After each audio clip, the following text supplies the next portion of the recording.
Welcome to part 2 of my exotic garden. In part 1, we concentrated on the front garden with its vast array of plants. Now in part 2, the back garden, this is my private space, so it's not as aesthetically pleasing to look at. The numbers of plants are more densely packed. There's a greater number of species. They have been collected over decades. In my travels, I'll pick up seeds and cuttings, and now with the internet, it makes that job a whole lot easier. I have scoured the nurseries of Ontario looking for exotic and unusual plants, and many have taken years and years to reach a decent size. For those of you who enjoy tropical plants, I think you'll find this an interesting tour. A lot of these plants have to be brought indoors to overwinter. There are a certain number of larger plants which are permanently in the ground and are overwintered with cold frames and additional heat. Plants such as palm trees, and yes, you can grow palm trees in Canada. Palm trees and bananas can be grown in Canada. You have to choose the right varieties and put in years of dedication, the time, the effort, and of course the expense of acquiring them. This can be a lot of work. And it has been a lot of work over the years. But like anything else that's worth doing, it's worth doing well. So sit back and enjoy. This is my back garden, Zone 5B, Ontario, Canada. Let's get on with the tour. More palm trees, exotics, and tropical plants. Let's start with some of the larger palm trees. Let's look at a quick aerial view of the layout of the garden. The plants in this main flower bed, we have the large areca palms, several large spindle palms, Hyophorbe, verschaffeltii. This is the spindle palm, Hyophorbe, verschaffeltii. This one is about 10 feet tall, or 3 meters, and the spear is even taller. The second one is a little shorter.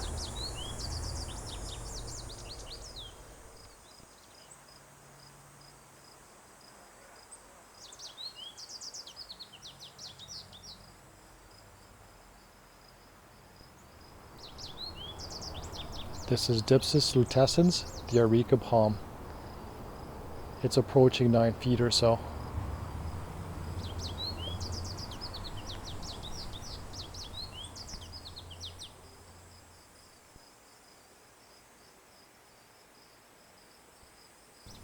We have the red banana, Ancete ventricosum morellii, many Musa basjoo. They are getting huge this time of year. They are producing pups like crazy this year. They are currently just over 8 feet tall, but then it's still early in the year.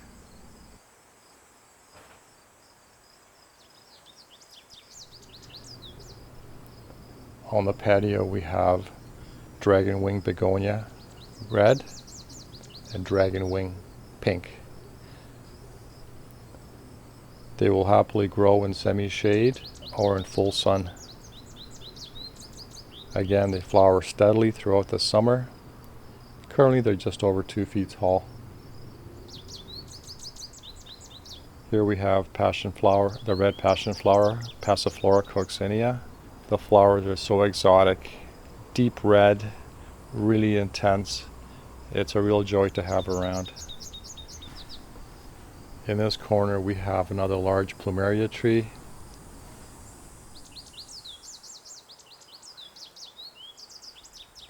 Here are some more canna lilies. Deep red of the underside of the leaves pairs well with the cannas and their dark burgundy color.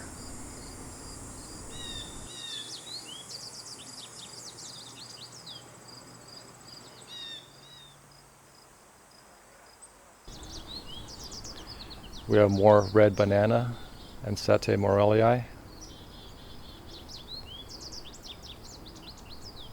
I have several different brugmansias. This is the pink form. I also have 2 white varieties.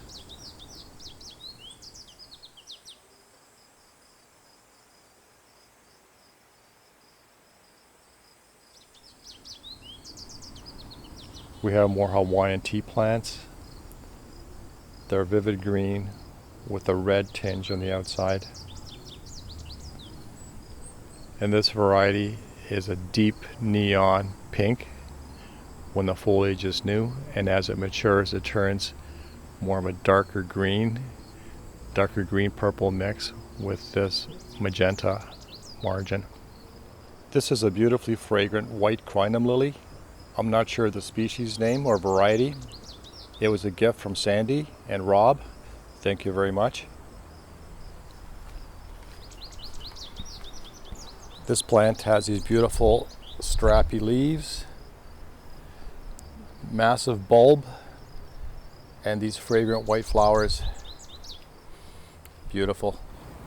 This crinum is one of my favorite plants in the garden.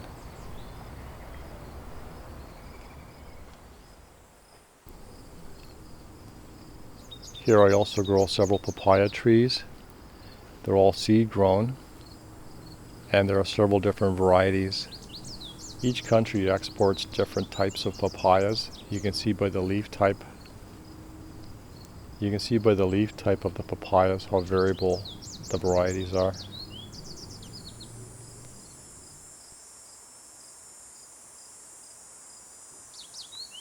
There's a flowering ginger. I'm not sure of the variety. There was no name to it.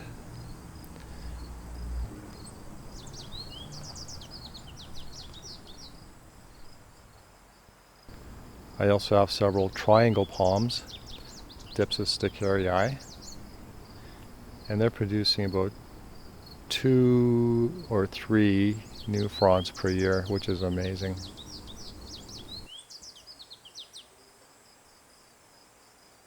I have a couple different voodoo lilies, Amorphophallus. Look at those leaves, isn't that amazing? This is actually one large structure, and look at the patterning on the stem. What a gorgeous plant. This is my pawpaw tree. It's an ever popular fruit for many of the squirrels in my neighborhood. It does produce fruit on a regular basis, and it's something of a myth that you might need more than one tree to cross-pollinate. This one seems to have a pretty heavy fruit set every year. It's been in the ground approaching 20 years. It has put out multiple stems with underground runners.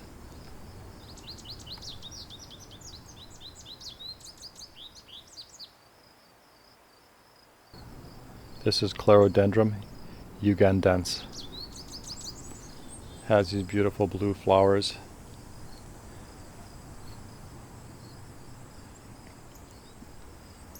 This is one of my newest acquisitions this year. This is the silver Bismarckia nobilis. It's pushing out 2 spears, and the one is about to open a new leaf. It looks amazing.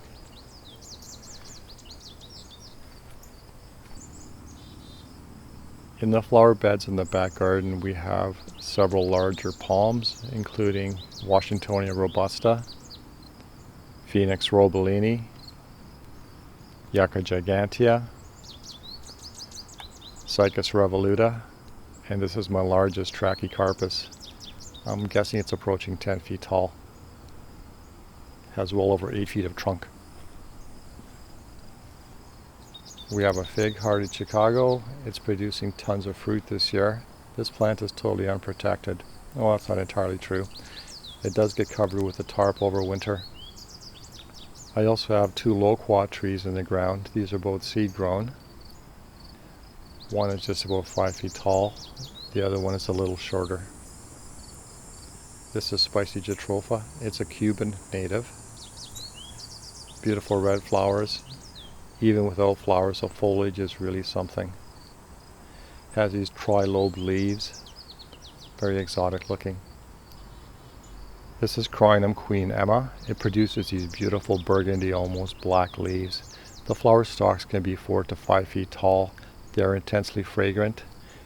It's really a showstopper. This is a species of turmeric. This is Curcuma longa.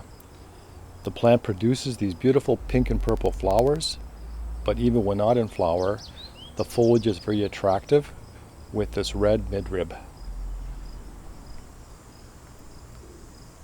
Some of the foliage plants I really enjoy as well are this philodendron, Xanadu.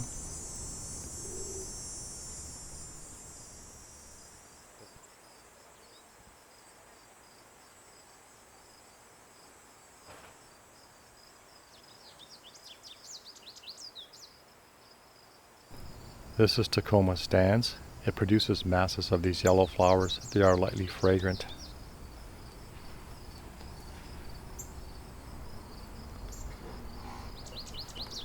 This is a red oleander, Nerium oleander. It's a single flowered, beautiful red. I don't find it very fragrant compared to the double pink ones.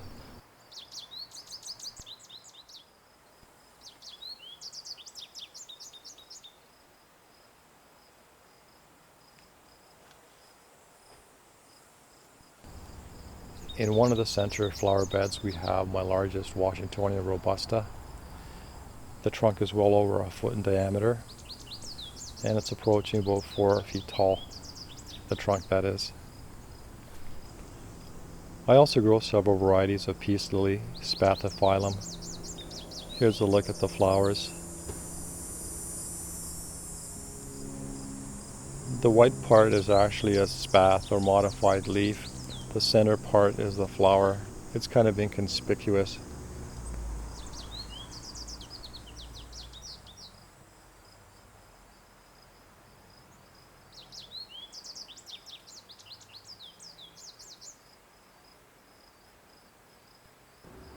This is an old-fashioned variety of hosta.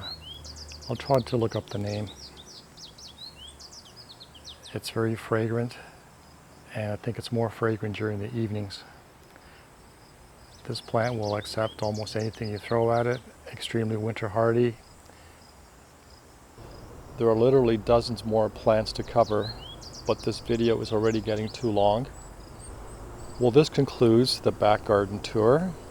So if you have enjoyed the video, please consider subscribing, give us a like, and of course, leave us a comment below. I'd love to hear from you. Happy gardening.